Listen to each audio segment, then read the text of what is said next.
Welcome back, everyone. It's now time to finally start using the scikit-learn machine learning library. We're going to start by using it with linear regression, and in part one, we'll focus on setting up our data, that is, reading in a data source, splitting it into features and a vector label, and then splitting that further into a training set and test set. And then we'll focus on model training, mainly just creating the model, setting up some default parameters, and training it. Then later on, we'll focus on actually testing the model and evaluating its performance. Keep in mind that previously we explored the question, is there a relationship between total advertising spend and sales? And that's the kind of question we could actually answer with simple linear regression because we distilled everything into a single feature, just 1x of total advertising spend. However, now that we understand that scikit-learn can perform gradient descent for us and solve a multi-dimensional feature problem, we want to expand this question to what is the relationship between each advertising channel, that is TV, radio, newspaper, and sales. What will be nice about answering this question is it's going to allow us to specifically see if one of these channels is better than the other. Maybe we don't want to actually invest that much into newspaper advertising because it doesn't actually increase sales. Right now, we only know about total advertising spend. So let's answer this question by jumping straight to the Jupyter Notebook. All right, here I am at the Jupyter Notebook. I've imported NumPy, Pandas, Matplotlib.pyplot, and Seaborn. Next, let's read in our data. I'm going to say df is equal to pd.readCSV, and then it's the advertising CSV file that we've been working with. Check the head of the data. And so we can see here, we have the three advertising channels, TV, radio, newspaper, and then sales. So let's go ahead and split this up into features, that is TV, radio, and newspaper spend, and then the label sales. But before we do that, let's actually explore visually the relationship between each advertising channel and sales. One way to do this is through Matplotlib scatter plots. I'm just going to copy and paste some code briefly from the lecture notebook. And this code just creates some subplots and plots each advertising channel against the label sales. So if you run this, you get a plot that looks like this. And just visually, I can already see that it looks like TV spend and radio spend do have some sort of positive correlation. As you increase TV advertising expenditure, your sales are more likely to go up. Same with radio spend. It looks like higher amounts of radio spend result in higher sales. For something like newspaper though, it's a little less clear if really increasing newspaper spend actually results in higher sales. What's nice about linear regression with multiple features is we will actually be able to see the beta coefficient for each of these features, and then we can understand, based off the beta coefficient, how likely, if you increase your newspaper expenditure, holding everything else fixed, you're actually going to increase your sales or not. So we have a lot of capabilities now that we're expanding to full linear regression. As a quick note, if you don't want to actually run all these subplot commands, you could also just call sns.pairplot on your data frame, and then it's going to report back a very similar looking plot, but it will also compare the relationship between each feature, which is something we'll keep in mind when we move on to polynomial regression, if maybe there's some sort of synergy between running both radio ads and newspaper ads. Okay, so the last column here, sales, if you notice these scatter plots are sales against newspaper, radio, and TV, which are the same scatter plots we just showed up here. So SNS pair plot is a very quick way of doing that as well. Let's go ahead and move on to dealing with the data itself. As I mentioned, we want to separate into features and labels. So I will create a capital X matrix to represent all my features. And the features are typically the remaining columns that are not your label column. So one quick way to do this is to say df drop sales column, so axis is equal to 1. And this quickly gets you all your features, which is your TV, radio, and newspaper advertising spend.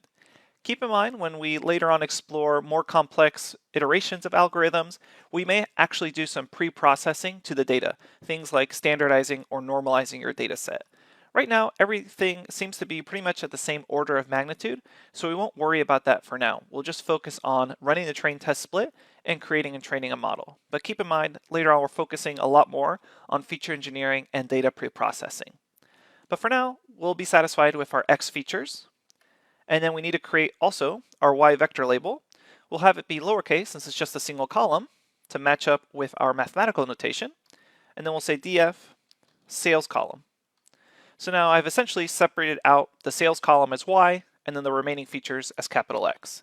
And now it's time for the train test split. Recall, to fairly evaluate my model's performance, I don't want to evaluate it on the same data it was trained at. So we'll separate out a training set and a test set. And recall there's also 4 components, xtrain and ytrain, and then xtest and ytest.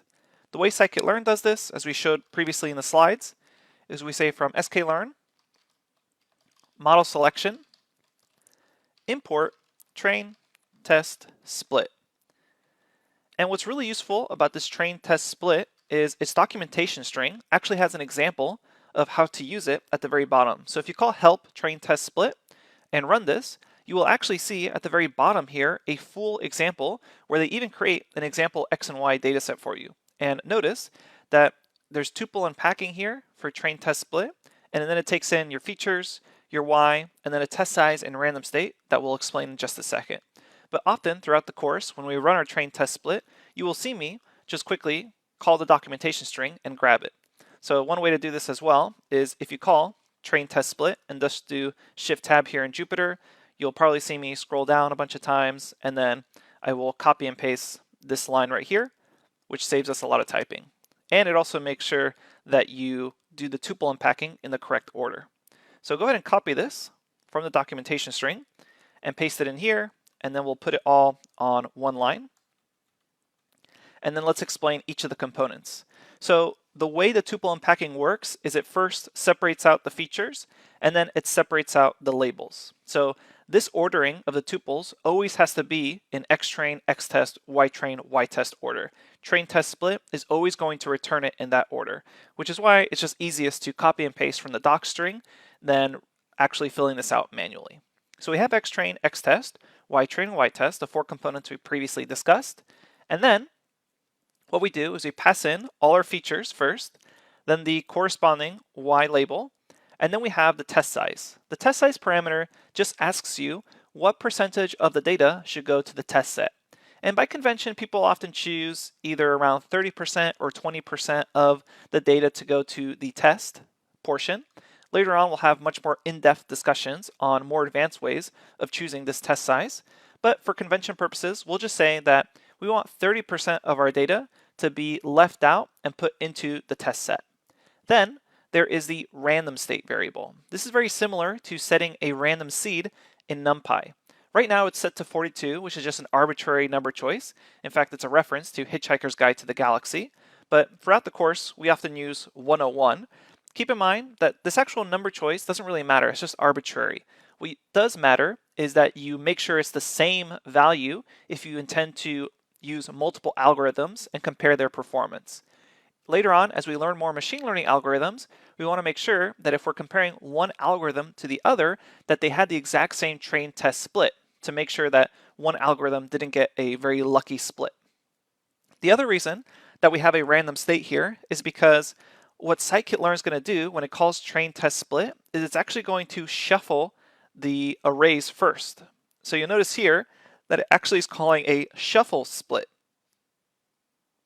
The main reason it's calling a shuffle split, if we scroll back up here and take a look at our data, right now I can tell that more or less my data appears to be in no sort of sorted order. But for other data sets, it's not uncommon that when you read it in, it's actually already sorted for you. For all we know, this could have been sorted by the sales column.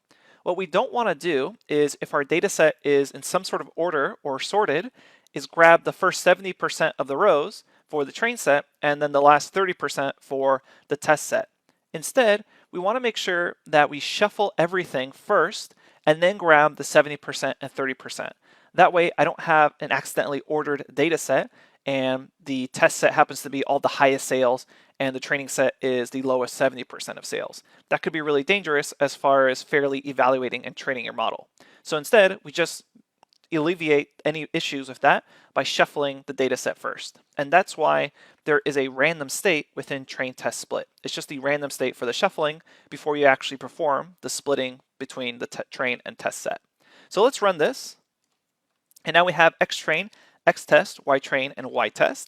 If we take a look at the length of our data frame, we had 200 rows in the total data frame. If I take a look at xtrain now, you'll notice it's 140 rows, which is just 70 times 2, which makes sense because we had 200 rows. So 70% of my data is now within the training set. So xtrain contains just random shuffling, and you'll notice it has index positions based off the original data frame. That's the way it's actually able to match up with ytrain. Ytrain is the corresponding index locations for the y values of that xtrain data set. So later on, we're able to easily match up xtrain with ytrain and xtest with ytest because we still retain those index positions. And if we check the length of xtest, so xtest, remember that's 30% of the data. So if we take a look at it, well, we can actually count it out by saying length. We would expect this to be 60 rows, since 30% times 2 for 200 rows is going to be 60. So it looks like our train test split went off without a hitch. Perfect. And again, we're doing this to fairly evaluate our model. Next step is to actually create the model. This is also known as creating an estimator within scikit-learn. We already discussed that the general format is you'll say from sklearn dot and then the family of models. If you just hit tab here, you'll see that there's a ton of different families and subclasses within scikit-learn, but for right now, what we're looking for is linear model. We'll say from sklearn.linearModel, import, and then if you hit tab here, there's actually many linear models to choose from, but the one we're focused on for now is the linear regression model. And this is just a classic way to import an estimator within scikit-learn. And hopefully you can begin to see just how uniform the framework is. We can just call this same line from sklearn.someModelFamily import a particular model. So after you import a model and it's the first time you're working with it, I highly encourage you to call help on that model to begin to explore its hyperparameters. Recall hyperparameters are parameters or constants within the model itself that we can edit to try to adjust for better performance. And if you call help, it will eventually just tell you the various parameters, such as if you want to fit an intercept, that is a y-intercept if you want to calculate it. If you want to normalize the number of jobs, so this has to do with computation. If you have like multiple CPUs, you can speed it up. And then the attributes are what it actually returns. We won't take too long to actually read through this because we're going to explore it ourselves after running the model. But you'll notice that in general, there's actually not too many parameters here for linear regression, which makes sense because from what we understand of linear regression, it's just calculating those coefficients, and it's going to calculate them regardless of kind of whatever parameters you could possibly set up. So we have linear regression. What we do is we're going to say my model or model, just some variable you choose, and then you say linear regression, create an instance of it. Again, you can do Shift Tab here to view the various parameters, but essentially we're just going to keep all the default parameters. And the very first time you use any model, go ahead and just use the default parameters and just check its baseline performance, and then come back and start dealing with the parameters or hyperparameters that you can begin to edit. Keep in mind, in Python, they're basically called parameters, but in the machine learning context, they're called hyperparameters. We'll refer to them as both, but it's essentially the same thing. Things in the model that you can edit to try to get better performance. So we'll keep all the defaults. We'll say model is equal to linear regression, run that, and now I have this instance of a linear regression model. Now that I've created this model, it's waiting for data to be trained on. And the way we do this with scikit-learn is we simply call the fit method off the model. Something to note here is that I don't have to say model is equal to model.fit. This all happens in place with scikit-learn. So I simply call .fit off this model, and you'll notice it takes in x first and then y. I don't want to train on the entire set of x and y in order to fairly evaluate my model later. So I simply pass in xtrain and ytrain. And upon running this, you should see a very simple output that just reports back your model object. It should essentially look the same as to what you said up here for when you were creating your model. And now that we have a model, we should be able to predict values off this model. So I could say model.predict, pass in some x test of features, and it will report back all its predictions for the corresponding y values to each of those X-test feature sets. So what does that actually mean, and how can I fairly evaluate this model? Well, in order to understand that particular component of machine learning, what we need to do is take a step back and think about how can I actually evaluate quantitatively the error in a regression task. And what we're going to discover is there's actually multiple ways to evaluate the fit of a regression algorithm.